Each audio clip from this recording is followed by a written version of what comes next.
felicidade que a gente abre os trabalhos no primeiro Congresso Internacional de Estudos Constitucionais Penais. Gostaria de anunciar a presidência da mesa do professor Juarez Tavares e, de imediato, já passo a palavra para ele para suas considerações iniciais.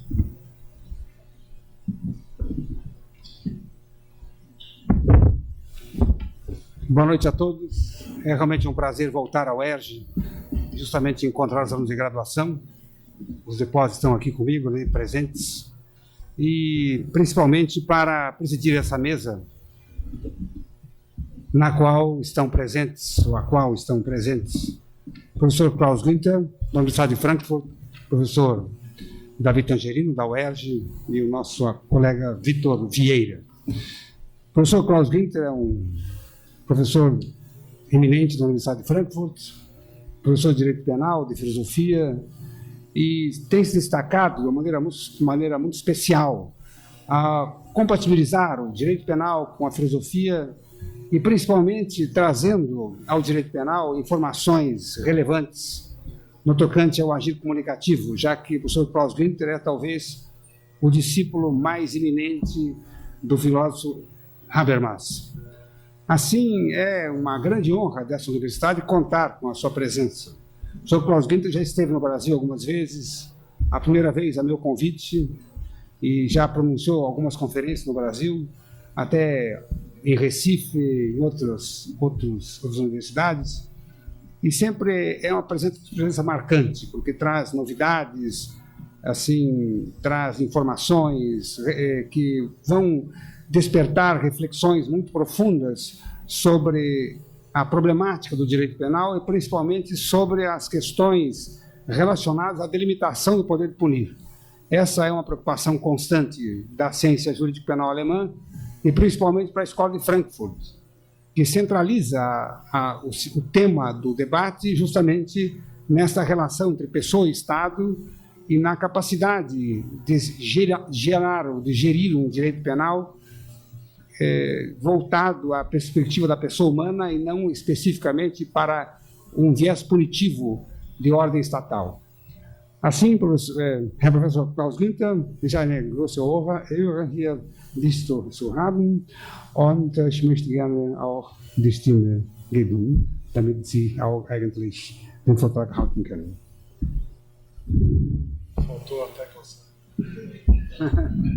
A tradução é essa, uma grande honra de estar aqui presente com ele, e eu passo a palavra a ele para que ele, então, profira a conferência.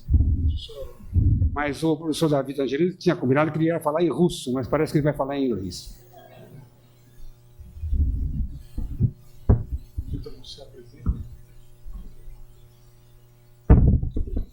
Então, fazendo uma breve apresentação do professor Klaus Günther. Ele é professor de Teoria do Direito, Direito Penal e Direito Processual Penal na Universidade de Frankfurt, na Alemanha. É coordenador do Cluster de Excelência Formação de Ordens Normativas desde 2007. E professor visitante também da Faculdade de Direito da London School of Economics. Então, passa a palavra ao professor Klaus Günther.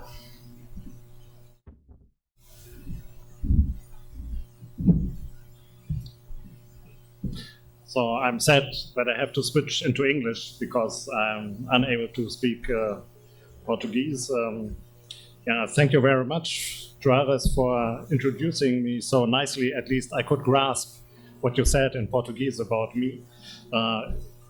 If oneself is concerned, perhaps one has a better understanding of a foreign language than in other cases. Juarez was the first one who invited me to Rio, I think it's 14 years ago. And also I would like to thank Davi Tangerino for organizing this conference and inviting me and to give me the honor to give the opening lecture. And as I learned today, Vitor Vieira was in charge of organizing all this so perfectly. And I also would like to thank him for this perfect organization. So my topic is the political philosophy of criminal law, which might sound a little bit strange, but I hope that I can convince you that this is an interesting topic. Political philosophy is essential for an appropriate conception of criminal law in at least two respects. Firstly, most legal orders of modern societies consider criminal law to be a part of public and not of private law. One of the functions of criminal law is to set rules and conditions for the use of coercive state power, when and how the state has a permission to intervene by the means of coercion into life, liberty, and property, for example, by punishing citizens.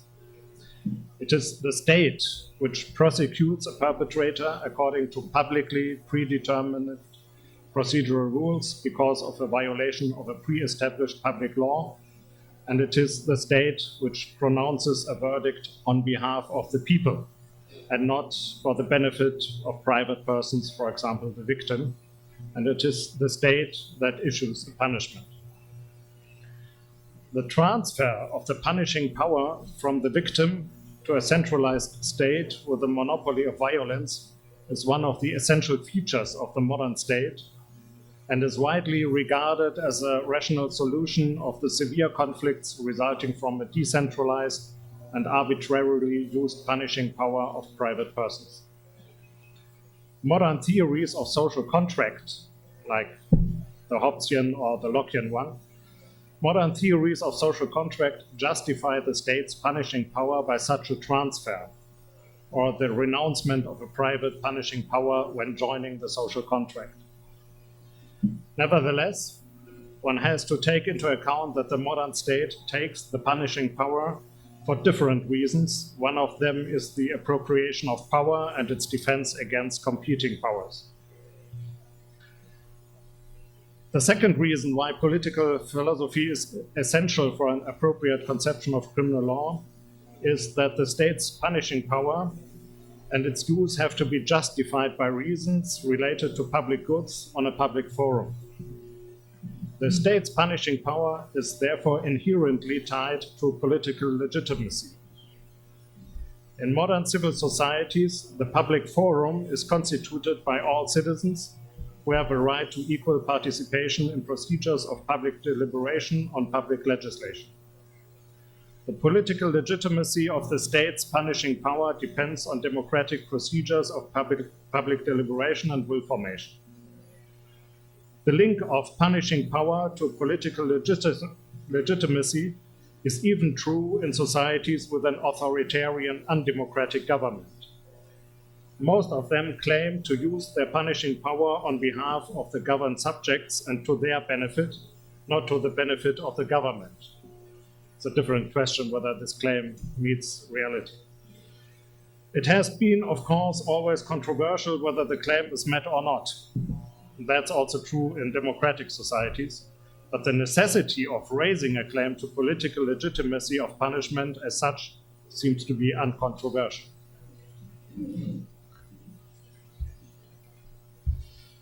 Nevertheless, the political nature of criminal law and punishment has been neglected or misunderstood for a long time.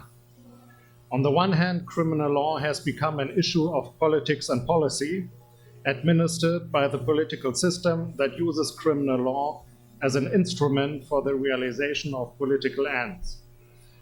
Thus, it seems to be important to depoliticize criminal law.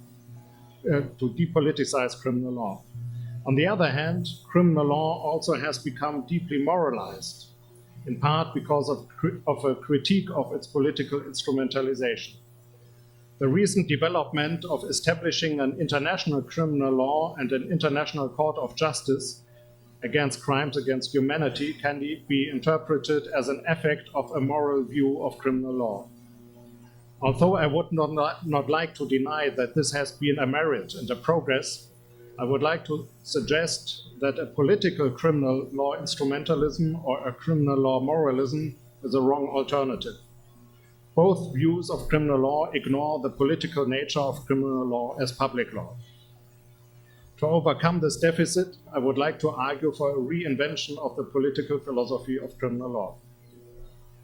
In order to demonstrate why such reinvention is necessary, I would like to give you a brief account of the development of the relationship between political philosophy and criminal law. This development can be divided into 5 stages or paradigms.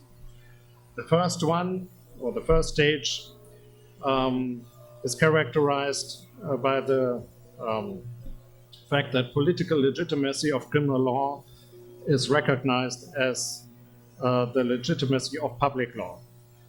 The public nature of criminal law is central, and it is in need of political legitimacy. The second stage is concerned with the problem how to tame the punishing power of the state. This is done mainly by human rights and democracy. The third stage I would like to call the political criminal law instrumentalism. The political conception is anti-philosophical and favors a means-end conception of criminal law, thus instrumentalizing criminal law for political purposes. The fourth stage is built as an opposition against the political criminal law instrumentalism. Criminal law is conceived of as a moral issue. Moral philosophy becomes the foundation of criminal law. On the fifth stage, a debate has begun whether criminal law should be based on moral or political philosophy. So I start with the first stage, political legitimacy of criminal law as public law. When a private response to a violation of private interests, a normative order of self-help, revenge, and compensation become more and more substituted by a public legal order of state punishment, the central question was how a power of punishing of a public authority can be justified. Some authors treat the legitimation of a public authority and of a punishing power of the state as equivalent. Thomas Hobbes and John Locke justify the power of punishing by contractarian arguments which are based on a distinction between a state of nature and a civil society. Civil society is founded on a contract which obliges the parties to the contract to renounce on their natural power of punishing and to acknowledge the sovereign as the only person who retains its power of punishing, so with Hobbes, or who is authorized by a contract to use its power of punishing for the equal protection of the citizens, so with Locke. This kind of justification is constitutive of a political legitimacy which depends on the consent of each individual party to the contract equally. Whereas the punishing power of the state is justified by the social contract, the punishing power of the individual is not justified, but considered as being of a natural kind. In the state of nature, everyone possesses it, as well as he or she has a natural right to liberty. The punishing power of the individual is often interpreted as a necessary means for an efficient self-defense against any violation of natural rights by a third party, or even as a necessary requirement for guaranteeing the mutual agreement about the rational principle of pacta sunt servanda in the state of nature. John Locke goes a step further by arguing that in the state of nature, the individual may use its punishing power to punish any violation of natural law in any case, even if he or she was not the victim of the violation. By this argument, the punishing power changes from a spontaneous reaction of pure self-help to a residual kind of public punishment.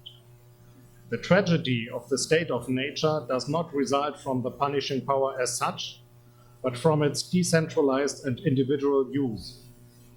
It makes punishment dependent of changing power relations and of the cognitive, volitional, and emotional imperfections and deficiencies of individuals who often fail to judge a case impartially, even if they honestly try to do so. This paradigm of political legitimation of criminal law can also be found in political philosophies which do not presuppose a contract theory, as for example in Kant and Hegel. Here, punishment differs from self-help by its internal link to a general will. The general will, obviously a Rousseauian concept, is represented by the general law of the modern state, and punishment performs the general will by negating the perpetrator's individual maxim, which try to establish a new self-contradicting and defective law. The public and political legitimacy of the general law is directly opposed to the private and anti-political subjective maxim of the criminal. His or her crime is interpreted as an illegitimate statement which can only be asserted on a private forum which disregards the equal rights and neglects the recognition of every citizen as an equal person, in particular the rights and recognition of the victim. Punishment then recognizes the perpetrator as a citizen whose private statement of illegitimate superiority and privilege is taken seriously as a political statement and demonstrates that it cannot be seriously asserted on a public forum because of its self-contradicting nature. That's this formula of punishment as negation of a negation in Hegel's philosophy of law. Now I move to the second stage, taming the state's punishing power, human and civil rights. After the modern centralized state had been consolidated and accepted, the second stage is primarily characterized by the attempt to tame the state's punishing power. The ambivalent reasons for a state to take the punishing power in its own hands becomes obvious now. Citizens are facing the risk that the state uses its punishing power for purposes which are different from the protection of public goods and which are often not guided by principles of political legitimacy, which can be justified on a public forum.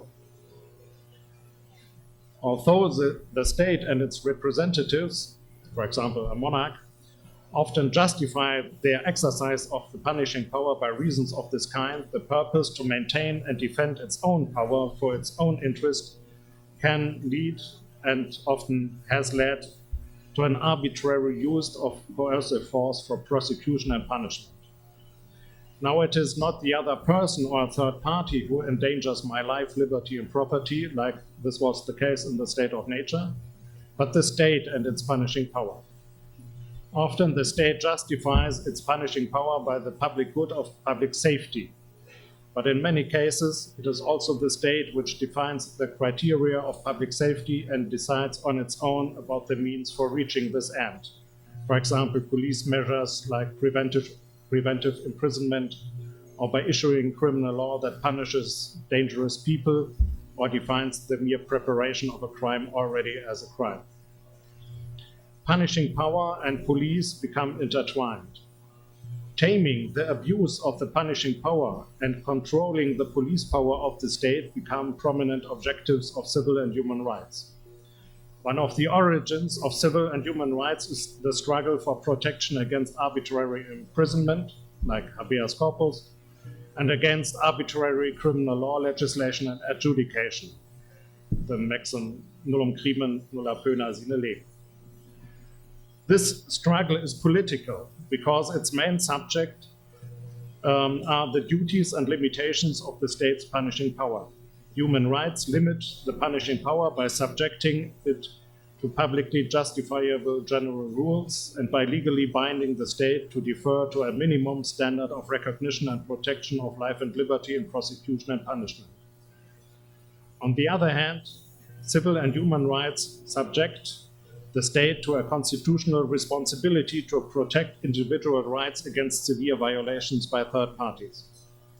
Civil and human rights constitute a framework of public justification of punishment and criminal law in at least two directions. Any criminal law measure has to be justified with regard to the civil and human rights of the suspect, the defendant, the convicted, and the prisoner, and it has to be justified with respect to the citizens' civil and human rights, which shall be protected by criminal law and punishment. The next step on this stage, therefore, is the institutionalization of this forum of public justification by democratizing criminal law legislation. Now, the third stage, which I call political criminal law instrumentalism. The third stage could be characterized as the politics of criminal law instrumentalism. The political conception is a functionalist and instrumentalist view of the political domain as policy. The legislator and the state try to use criminal law and punishment as a means for the realization of political ends. One of the most prominent among them is, of course, prevention of crime in society. The instrumental means and relation between criminal law and the minimization of the crime rate accelerated the blending of criminal law and police law. This is demonstrated by a book by Marcus Dubber from Toronto on the intertwinement of police and criminal law. The paradigm of political criminal law instrumentalism can be divided into two periods. The first period is against a political philosophy of criminal law, scientific experts and scientific expertise. In the first period, the means-end relation became completely depoliticized and was treated as a matter of empirical science, for example, social, psychological, and medical science. The scientific approach to crime and prevention is guided and administered by experts who give their scientific advice to the political system. This approach was directed explicitly against a philosophical conception of criminal law, in particular against the political philosophical conception. The political philosophy of criminal law was rejected as metaphysics because it allegedly disregarded all the new knowledge about human nature and society which was produced by the new empirical sciences.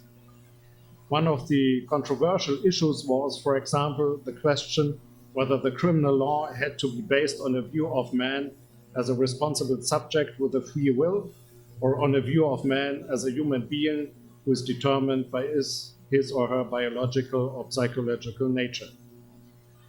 Issues of criminal law and punishment were considered and treated not as issues of political legitimacy of the punishing power of the state on a public forum, but as an empirical and theoretical issue of correct or true social and psychological analysis and the correct conclusions that have to be drawn out of this analysis.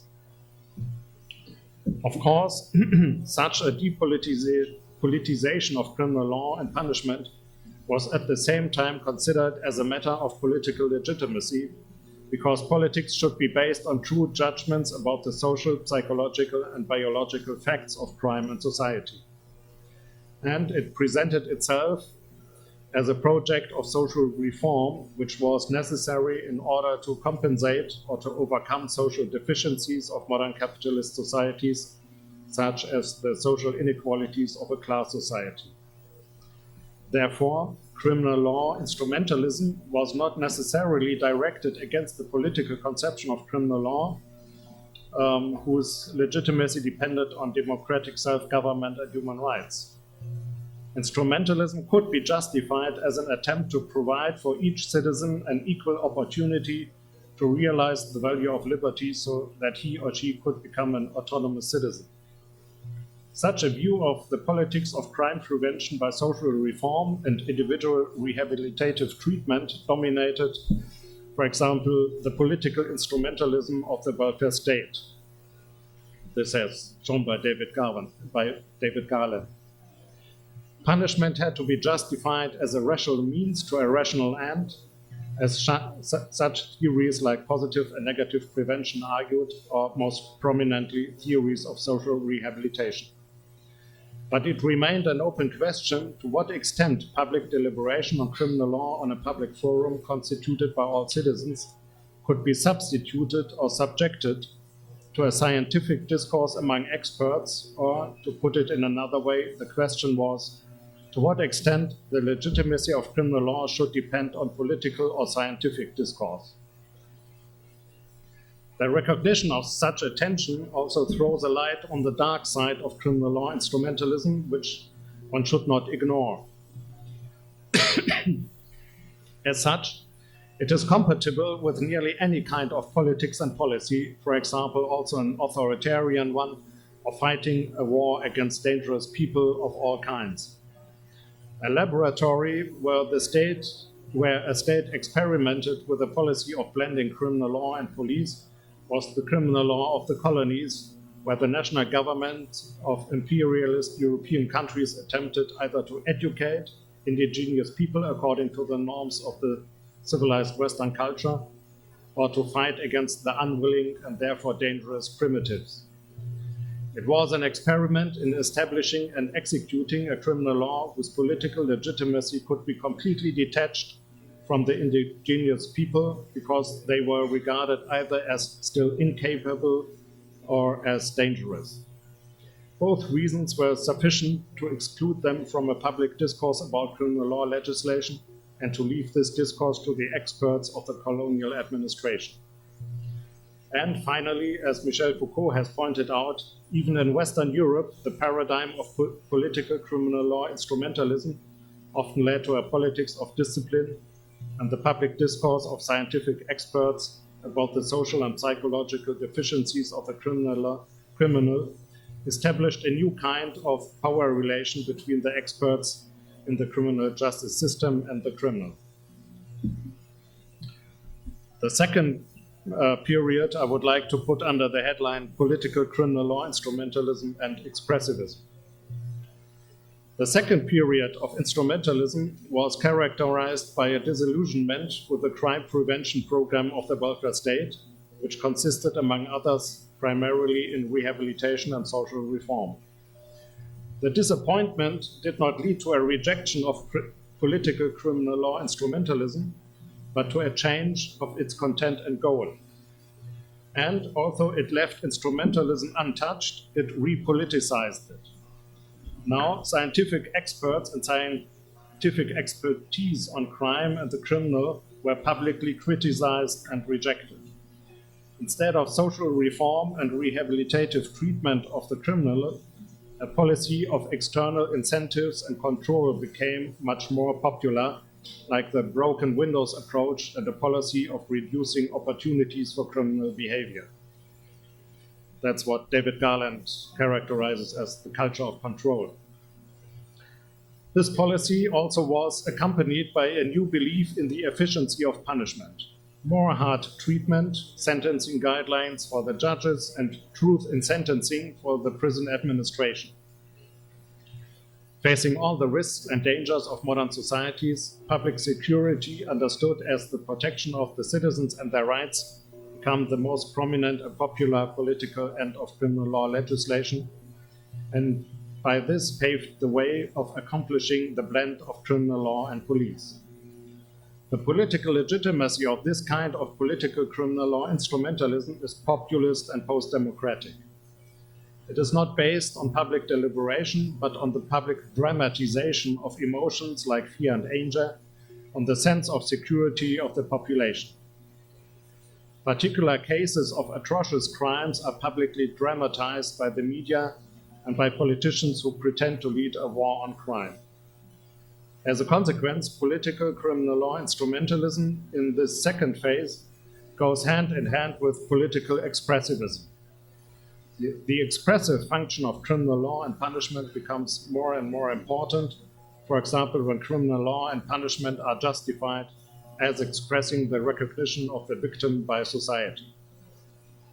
The public dramatization of cases of atrocious crimes with suffering victims and the public presentation of dangerous perpetrators like serial killers led to a wound culture which substitutes the democratic political process and directly reinforces the sense of insecurity of the citizens.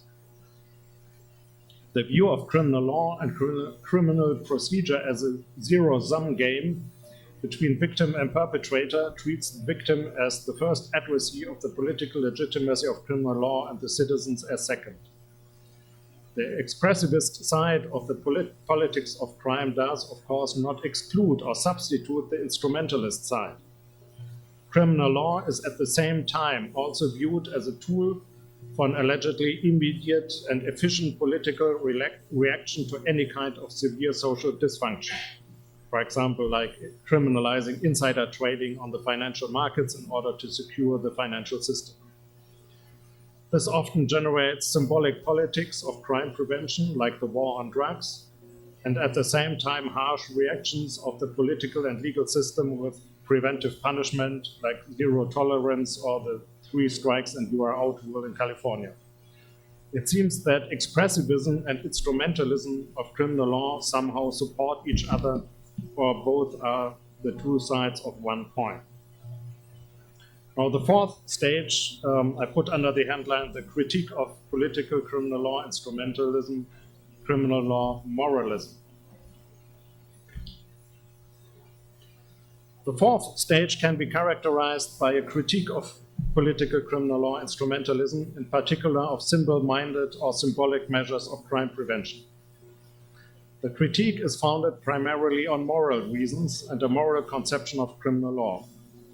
One of its central issues is the assumption that political instrumentalism denies or disregards the status of the perpetrator as an autonomous moral person, but treats him or her as a mere object of preventive intervention only, as an object of rehabilitative treatment or police intervention, or as a tool for public security measures via punishment, and in general as a means for the realization of political ends in criminal law legislation. Another important issue is the critique of the creeping transformation of criminal law into police, thereby detaching criminal law from its supposedly moral core. Although political criminal law instrumentalism had its merits for abrogating old-fashioned prohibitions primarily in the realm of offenses against public morality, it was at the same time very expansive. There seemed to be no limit in criminalizing any behavior that was regarded as somehow dangerous and socially dysfunctional. As a consequence of the critique of criminal law moralism, political philosophy of criminal law is again either rejected or reinterpreted as a conception of political morality. Political philosophy of criminal law is rejected to the extent that it is equated with an instrumentalist view of the political in general.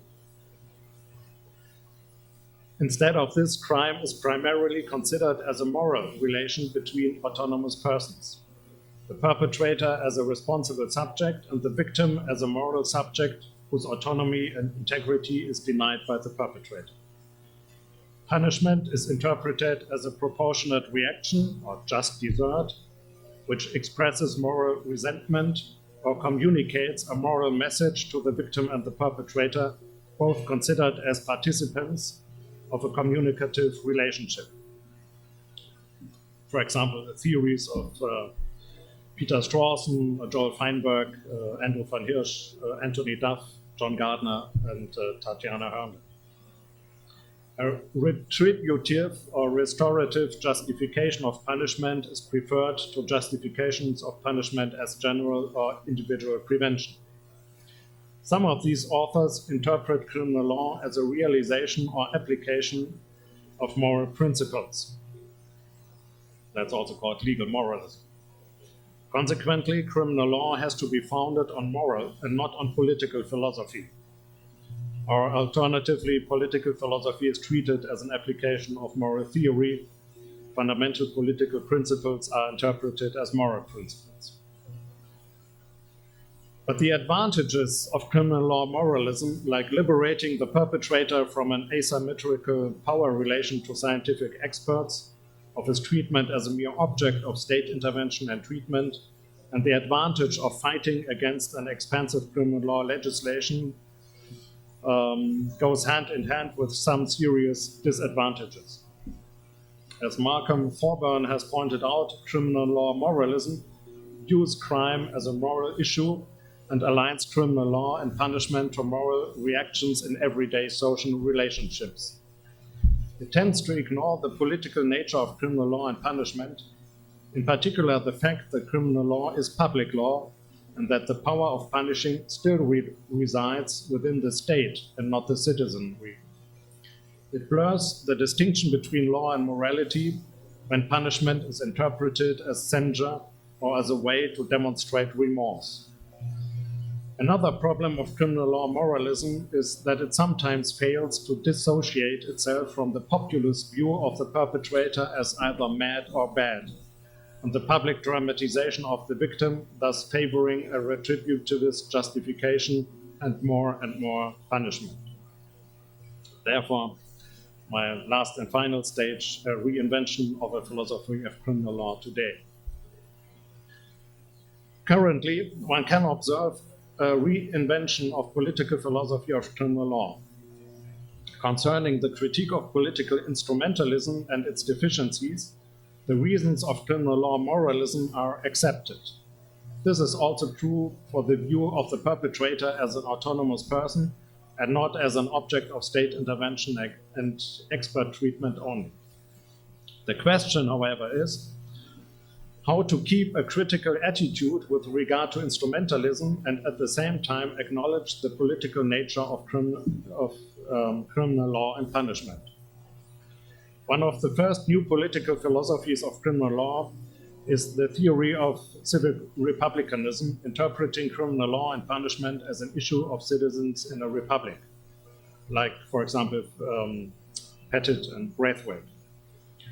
Even some legal moralists adopted the idea that criminal law has to be founded on a concept of equal citizenship and the self-understanding and self-government of citizens in a liberal republic, like Anthony Duff. Nevertheless, one could ask whether these political philosophies are still very closely related to our moral conception of the political and of criminal law. In Philip Pettit's conception, for example, of civic republicanism, it remains unclear to what extent the obligation to obey the law is based on a virtue ethics of being a citizen in a republic. Malcolm Thorburn has therefore suggested that a political philosophy of criminal law should be restricted to its justification as public law and to punishment as a coercive force of the state. He argues for a political justification of criminal law as a public law which leaves each citizen's liberty of making a moral choice untouched, and furthermore secures social conditions which make it possible for each citizen to realize his or her moral choice. This is, according to Thorburn, important because I could easily become the victim of others when I make a moral choice and others do not, as it is suggested by the well-known dilemmas of the free rider and the prisoner's dilemma. The political justification of criminal law and punishment is to protect my liberty of moral choice on being preyed by third parties. This is, of course, a convincing way to reinvent and reinterpret the political nature of criminal law and punishment and to give a liberal justification of it, which could be traced back to the social contract theories with which we started. But according to my view, one has to go a step further. Although Thorburn argues that the liberal justification has to be made on behalf of the citizens, he does only presuppose that such a justification is accepted by each citizen. But the political legitimacy of criminal law depends on a public forum where each citizen can participate as an equal person. If criminal law is public law and therefore political in its nature, then criminal law has not only to ensure the individual liberty of moral choice, but also the political status of each citizen as an equal participant in legislation. A crime affects my private status as a moral person who makes a moral choice, as well as my public status as a co-legislator making a political choice when participating in democratic procedures of public deliberation. A serious violation of my public status would be any kind of damage to my self-understanding as a citizen. It disempowers me, excludes me from the public forum, and turns me into a passive and helpless victim who lacks the performative power to raise my voice on the public forum. Criminal law protects me from such an exclusion by assuring me and society that neither I nor society are responsible for the damage, but that it is the perpetrator alone. Otherwise, even my liberal right to free moral choice would be void. A liberal justification of criminal law can only be made explicit and can only be treated as an issue of political legitimacy, as Thorburn claims, if one includes a theory of political legitimation into the liberal justification of criminal law. Criminal law can be legitimate only if it does protect each person's liberty of moral choice because each person could participate as an equal co-legislator on a public forum. There is no legitimate criminal law without democracy. Thank you.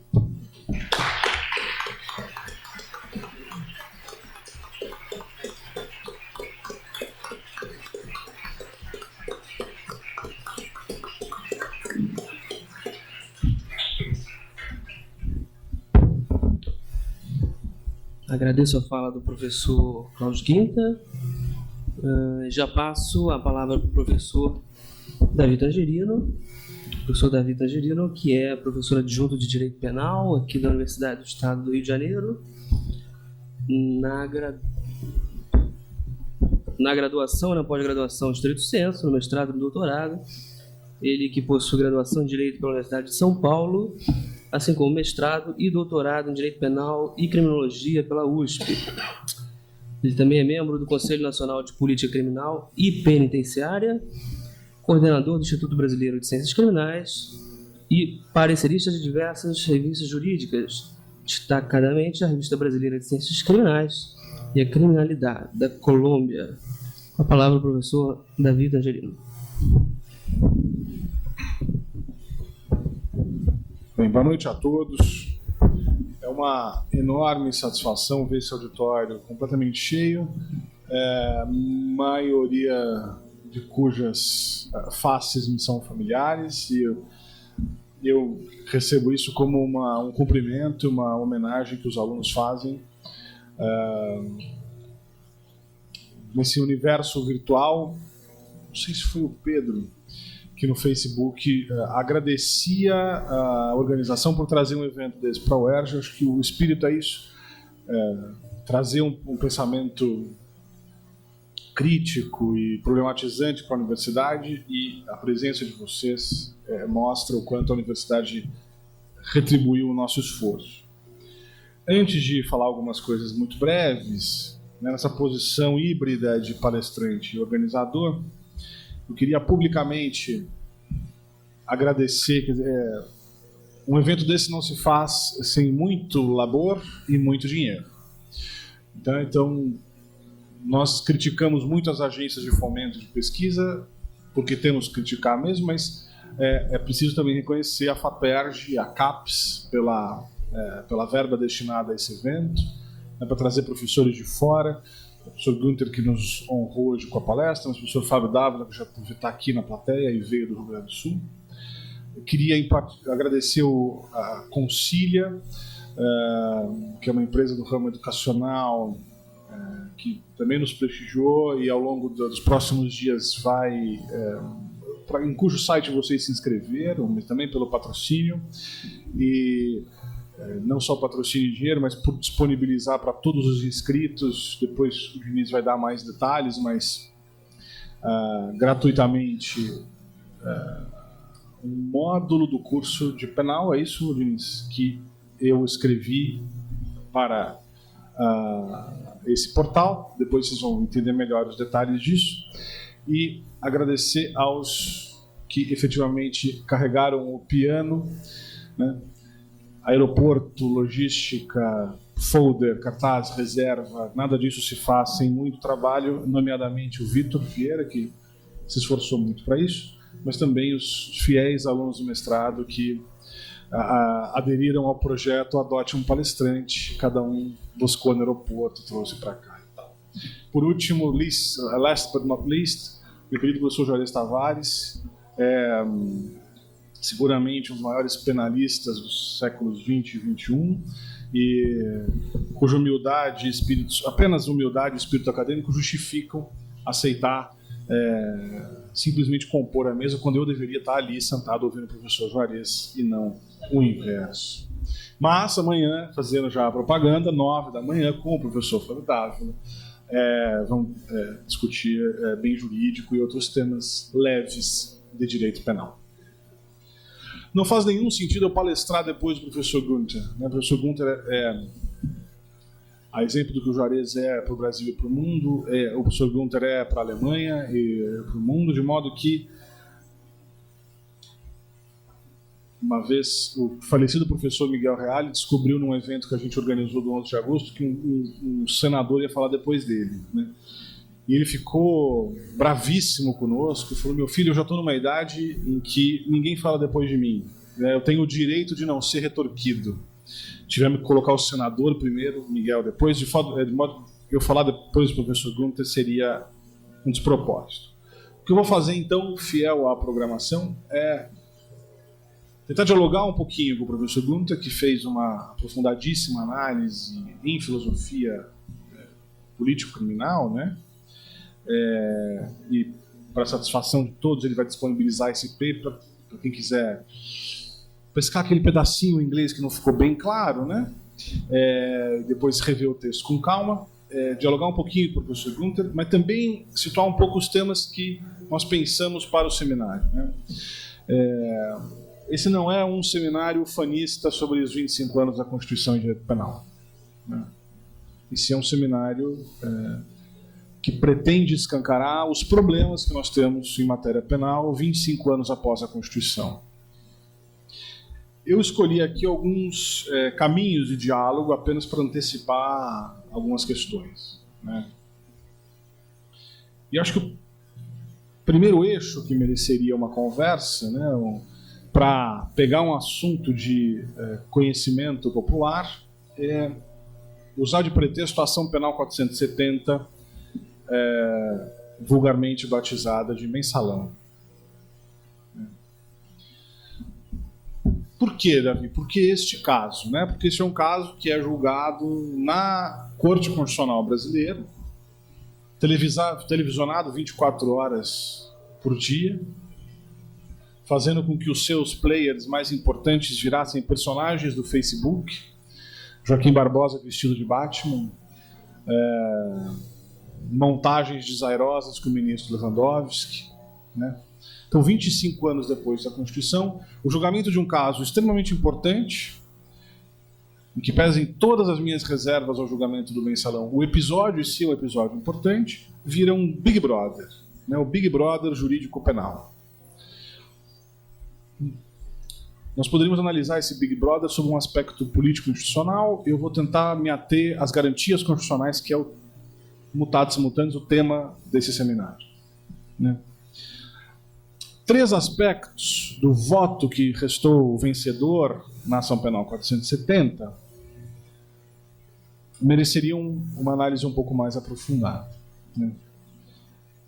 Primeiramente, o uso da teoria do domínio do fato, né? O professor Günther, no almoço, eu expliquei para ele o uso que se deu à teoria do domínio do fato. Ele não entendeu até agora como é que isso pôde acontecer, né? Como é que nós chegamos nesse ponto, né? Em que a Suprema Corte, diante da impossibilidade de condenar uma pessoa que era preciso muito condenar, nomeadamente o ministro Jadisseu, importa de maneira absolutamente equivocada uma releitura tupiniquim da teoria do domínio do fato, tristemente, incomodamente contraditório pelo próprio Roxin numa entrevista ao Conjur, quando veio receber o título de doutor honoris causa, inclusive por provocação do professor Juarez Tavares. Ainda nesse caso, 2 aspectos. A interpretação que se deu ao tipo penal de lavagem de dinheiro, né? Notadamente para aquelas circunstâncias em que alguém, a esposa de um deputado, no caso João Paulo Cunha, por exemplo, se apresenta na boca do caixa, recebe 30 mil reais, 50 mil reais, não me importa, não sei mais o nome, né? Mas numa movimentação bancária lastreada, provada, tanto assim que está lá o nomezinho dela que recebeu. E a mudança de interpretação do Supremo da necessidade de que se tenha um concreto ato de ofício para a configuração do delito de corrupção. Por que eu estou pegando esses 3 aspectos, né? Porque nós temos os 11 ministros da Suprema Corte reunidos para julgar um caso importante. Por que simbólico? Porque nem de longe é o maior caso de corrupção da história do país, né? Pelo menos não em valores numéricos. E o que faz o Supremo nesse momento? Pressionado pela mídia, convicto de que deveria dar uma resposta simbólica, né? Sobrepõe uma interpretação errada do domínio do fato versus o respeito ao princípio do indulto pro réu, o princípio de culpabilidade. Entre observar a legalidade estrita, a tipicidade, na lavagem de dinheiro, na corrupção, né, desnatura essa interpretação em nome da imposição de uma moralidade política. Na melhor das interpretações, na interpretação mais boazinha com o Supremo Tribunal Federal, aqueles 11 magistrados reunidos, por pouco tempo foram 11, mas enfim, aqueles magistrados todos reunidos, me parece, resolveram, em nome de um recado simbólico, em nome do que eles considerariam ser o controle moral da política, porque afinal o Congresso é uma porcaria, e não estou dizendo que não seja, então aqueles 11 iluminados são agora o bastião da moralidade pública, e em nome da imposição de uma moralidade política, de uma moralidade pública, o indúbio pro réu pode ceder, a legalidade pode ceder, porque o importante é uma foto bonita na capa da Veja subsequente. Esse episódio se reaviva com a discussão dos embargos infringentes, né? Os professores de processo devem ter ficado felicíssimos, porque da noite para o dia, 180 milhões de especialistas em processo, né? Tinha opiniões absolutamente acaloradas a respeito dos embargos infringentes. E sempre numa dicotomia muito interessante, né? Que eram os guerrilheiros urbanos que defendiam os embargos infringentes e as virgens vestais que eram contra os embargos infringentes. Não havia nenhum espaço para discussão técnica. Eram os vendidos corruptos versus os defensores do sistema. Mas, Davi, você está sendo muito exagerado. Isso é a mídia, né? Os jornalistas que não se informaram. Então, quem achar isso mesmo, eu quero relembrar que no meio do julgamento, o ministro Gilmar Mendes se referiu, dizendo que o Supremo não poderia se tornar uma corte bolivariana. E eu ainda gostaria de entender o que ele quis dizer com isso. No dia em que o ministro Celso de Mello daria o voto para desempatar o quórum e dizer que cabiam os embargos infringentes, está televisionado, né, ele vai ao ouvido do ministro Joaquim Barbosa, que interrompe dolosamente a sessão para que o ministro Celso de Mello sofresse, né, em público até a quarta-feira subsequente. E naquele mesmo dia, o ministro Marco Aurélio ajuda o decano dando uma entrevista, antecipando o voto dele, tentando dar a queimada de filme final. Resumo da ópera, né? O Supremo Tribunal Federal trata as garantias constitucionais penais como, e aqui nenhum demérito ao futebol, muito menos a esses dois times, mas torna um grande fla-flu, né? Retroalimentando o tratamento do direito penal como pão e circo, né? Como episódio, como plateia. Quando se vai ao plano... Então, esse é o plano judiciário, né? Então, isso é o que o Poder Judiciário, na sua mais alta cúpula, 25 anos depois, é esse o respeito ao texto constitucional que o Supremo presta. Se nós formos ao plano legislativo, nós não encontraremos apontamentos mais alvissareiros. Já é velha a colocação do nosso querido Alberto Silva Franco, quem for a Lei dos Crimes Hediondos, ele tem um capítulo que discute o processo legislativo, né? Isso está num artigo da revista Última Raço, também agora a fonte exata não me ocorre, um dos deputados, que isso está registrado lá na votação da Lei dos Crimes Hediondos, em que um dos deputados fala o seguinte: nós não sabemos o que nós estamos votando. Isso é muito perigoso. Mas, o Jornal Nacional, pressão, aprova-se a Lei dos Crimes Hediondos, que só fez crescer desde então. Exemplo velho, Davi, 1990, né, isso não está acontecendo mais. Bom, quem tiver alguma dúvida do que está acontecendo, o que está por vir, eu convido a uma leitura cuidadosa do projetado código Gilson Dipp, Luiz Flávio Gomes e não sei quem mais, né? Em que, absolutamente alheios à ideia de sistema, né, eu gosto sempre de repetir esses dois dados, né, porque nós só temos 230 mil vagas deficitárias no sistema penitenciário, não está cheio, né, está funcionando bem.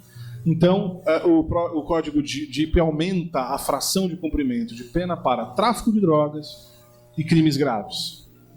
Curiosamente, as duas maiores populações carcerárias. Então, talvez seja uma meta de para cada vaga um déficit. Não sei, talvez seja essa a ideia, que a gente tenha 1.100.000 presos para 550 mil vagas. Uma vez assistindo a uma palestra do nosso querido professor Jacinto Coutinho, professor de processo penal do Paraná, que é um sujeito muito eloquente, engraçado. Ele falou, olha, o sistema chama sistema não é por acaso. Né? O Sol não pode dar uma voltinha ali e falar, já volto. Ele é sistema porque o Sol fizer isso, ele se destrói, ele se desfaz. Né? O sistema ele só existe com nesse sistema específico, com aqueles planetas interagindo daquela determinada forma. Né? E opera-se, então, 25 anos depois da Constituição, o direito penal, o processo penal, a execução penal, absolutamente assistematicamente. Né? Ninguém tem nenhuma preocupação com o impacto disso no sistema prisional, com o impacto disso na polícia, com o impacto disso nas instituições do Ministério Público, na capacidade de julgar. Né? O que importa é receber um sorriso feliz do William Bonner no Jornal Nacional e não uma cara de reprovação do William Bonner no Jornal Nacional. O resultado de tudo isso, fazendo um diálogo muito pobre da minha parte com o que fala o professor Günther, é que 25 anos depois, os operadores do sistema de justiça criminal só contribuíram para o descrédito da democracia. Né? Nós não acreditamos no espaço democrático. Né? As instituições não estão prontas para ver o povo na rua. As instituições não estão prontas para o diálogo. Né? Essa importância de o sujeito, o cidadão, ser um co-legislador, um partícipe ativo da produção do espaço público é absolutamente desconsiderada por todos os partidos políticos que aí estão, por todos os agentes públicos que eu conheço, pelo menos, né? Em prol do uso da força. Então, das coisas mais tristes das manifestações, das ditas manifestações de junho, né, foi o governador Geraldo Alckmin, em São Paulo, pelo menos, e o governador Sérgio Cabral, no Rio de Janeiro, ambos com falas muito semelhantes, dizendo que o Estado não podia admitir dano ao patrimônio público e privado. Bom, de fato, o Estado não deve assistir silente à produção de dano. Né? Mas em todas essas manifestações houve, claro, filmado, registrado, multiplicado em mídias sociais abusos policiais que foram simplesmente omitidos nas falas. Né? Então, nesse momento, em que nós deveríamos celebrar 25 anos de uma democracia constitucional consolidada, nós temos os dois maiores agentes políticos dos dois estados economicamente mais importantes da federação, dizendo que, né, reforçando o papel do direito penal como proteção da propriedade, né, em absoluta desconsideração do trato do Estado com o seu próprio cidadão. Aí não é de se estranhar que se alguém tem a ideia de aprovar uma lei proibindo o uso de máscara em manifestação pública. 25 anos depois do texto constitucional. Né? Bom, mas, Davi, que um vereador tem uma ideia infeliz, quem nunca? Qual vai ser a reação do judiciário diante dessa lei? Vocês acham que o tribunal, que o órgão especial do TJ do Rio de Janeiro declararia essa norma inconstitucional? Eu apostaria minhas fichas que não. E aqui a verdade é que eu antecipo aqui a conclusão da minha fala, porque eu queria fazer uma fala muito curta mesmo. Né? É que um voto que analisasse a inconstitucionalidade da proibição do uso de máscaras, né? Ou agora, né, as prisões certamente que surgirão dos black blocs por a nova lei de crime organizado, né? E hoje me ligou uma jornalista do Globo, preocupadíssima, consternada, porque eu já li 1000 vezes, eu não entendo como é que vai poder prender por isso. Eu falei, que bom, eu também não, mas vai. Né? Isso para não falar no tipo penal de terrorismo, que certamente abarcará os movimentos sociais. Aliás, o professor Fábio já tratou disso em artigos. Né? A conclusão parcial que eu chego, e eu usaria isso de provocação de abertura aqui, né, é que nós vivemos uma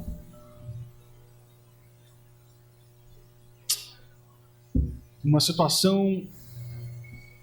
Eu trabalhei certa feita com um advogado que usava uma expressão muito engraçada, que era nariz de cera.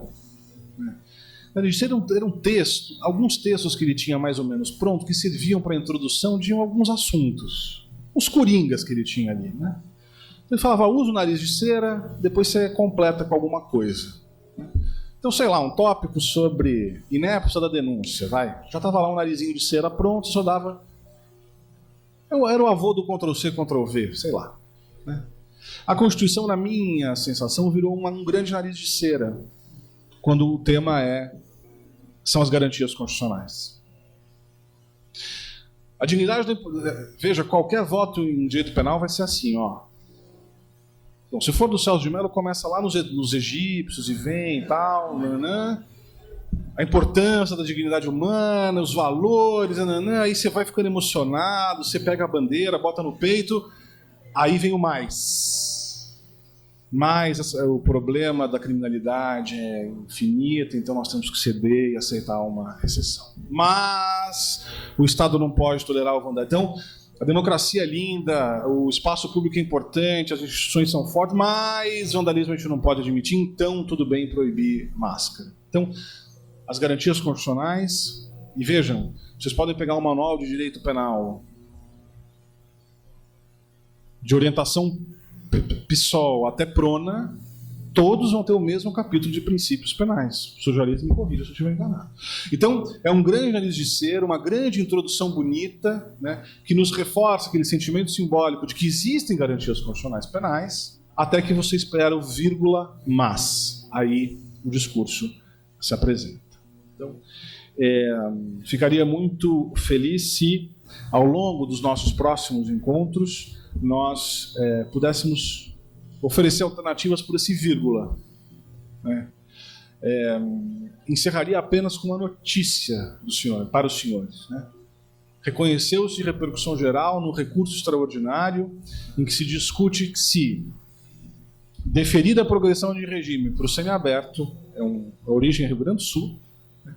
Em não tendo vaga, se o sujeito tem o direito de ir para o aberto, ou se não, ele tem que ficar lá no fechado esperando a providência do Estado.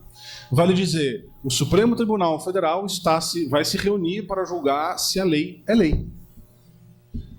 E nos encontraremos no corredor. Eu apostaria que o Supremo vai decidir que lei não é lei. Que, dada a macrocriminalidade, a insegurança, o meu direito de andar de Rolex, excepcionalmente, né, admite-se que o sujeito cumpra a pena no regime indevido. Né? Infelizmente, essa é a minha aposta. Então, reiterando o meu agradecimento pela presença de todos, a paciência por me ouvir aqui, convido, então, para amanhã, no período da manhã, 9 horas, não aqui, no auditório 91, no 9º andar, o professor Juarez Tavares, falando sobre bem jurídico e Constituição, nosso querido amigo professor Fábio Dávila, da PUC do Rio Grande do Sul, falando sobre bem jurídico, ofensividade e Constituição, para em seguida, um quadro das 10h50, professor Eduardo Moreira e professor Carlos Eduardo Japiaçu. Então, pela presença de todos, e em particular do professor Günther, meu muito obrigado.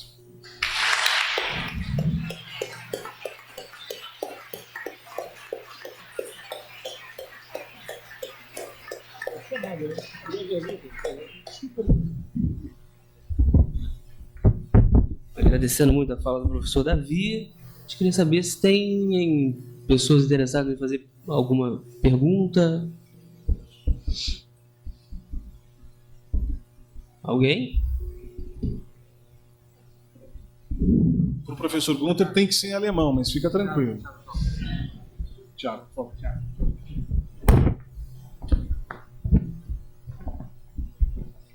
Boa noite a todos. Em alemão não vai ser, certamente. Também não vou arriscar o inglês aqui. Peço para algum da mesa transmitir ao professor Klaus Günther meu meu questionamento. Primeiro, parabenizado pela fala, dizer que é uma oportunidade única tê-lo aqui para ouvir diretamente os ensinamentos.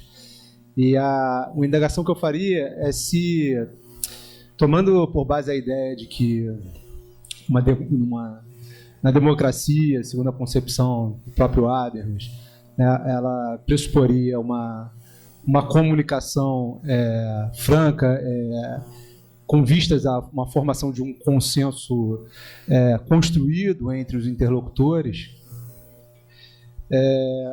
se haveria espaço para um direito que se prestasse a replicar esses consensos democraticamente construídos por meio do emprego da força. Ou seja, se é compatível o recurso da violência, da força, emprego pelo poder punitivo, com uma concepção de democracia construída de forma comunicativamente válida.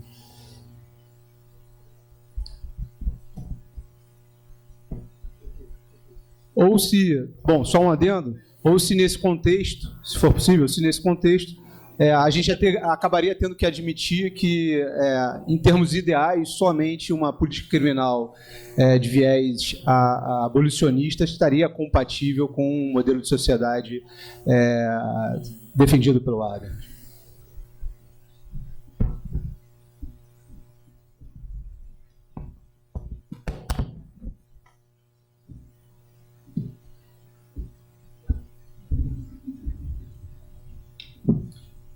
Yeah, thank you for this question. It reminds me to conversation I had with Habermas when we were together in this project, and I argued for abolitionism because of the communicative nature of democracy, and that this was not compatible with the use of force and punishment. And he tried to convince me that this is not the correct consequence, that one somehow may use force or other incentives to bring people to follow the good reasons, so that this is legitimate, and it doesn't depend whether one does it with punishment or money or something like that, but one has to admit that.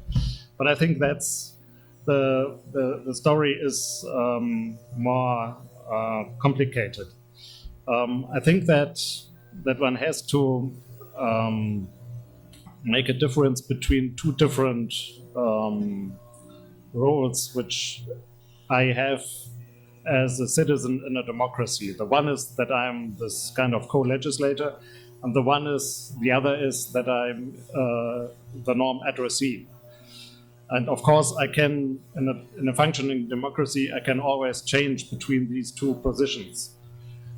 But when I'm in the role of the law addressee, I'm not allowed simply to resist the law.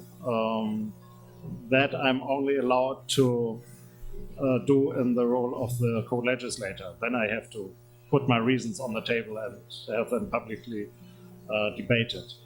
And in the case that I abuse my role as a co-legislator in the role of the law addressee by violating the law, by saying to somebody else or communicating by attacking him that I'm now a legislator over him, it might be justified to use force in order to resist that. But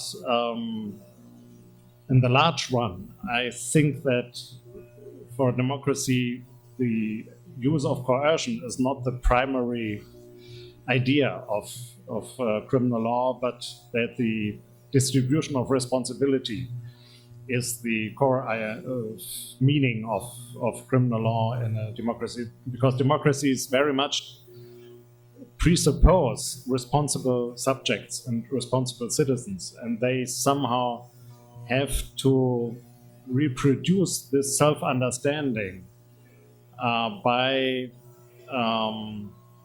attributing responsibility for the violation of the law, because otherwise And I think one can see that in cases of past injustice, transitional justice cases, that it's important for new democracies having a past behind them of non-democratic authoritarian dictatorship with crimes against humanities. It's important for the citizens to realize that what happened to them in the past was not their own fault and was not a fate or nature or something like that, or simply being subject to a power by attributing responsibility to those who committed the crimes against humanity. The victims and their relatives realize that the responsibility was not theirs, but the responsibility was the one of those who committed the crimes. And this makes them or empowers them as citizens in a democracy, because then they have a different view of the world, of society, as if they simply had the experience, well, I'm always victim, I was victim yesterday, I will be victim today and tomorrow. This makes them passive and is one of the problems of democracies which do not work adequately. So I think that's the main purpose of criminal law. And of course, one has to use force in order to prevent serious damages or to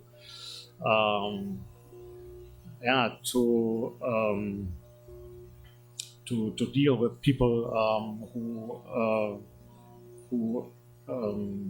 are so dangerous that one could not admit them to the public discourse because they simply would kill the other people or something like that. I mean, that's of course the tragic rest in criminal law, which cannot be denied by a communicative theory of democracy, of course. But thank you for your question. Sem mais perguntas, então nós encerramos hoje a nossa mesa de abertura. Esperamos todos amanhã, às 9 horas, para dar continuidade ao nosso congresso. Na sala 91, tá bom? Obrigado.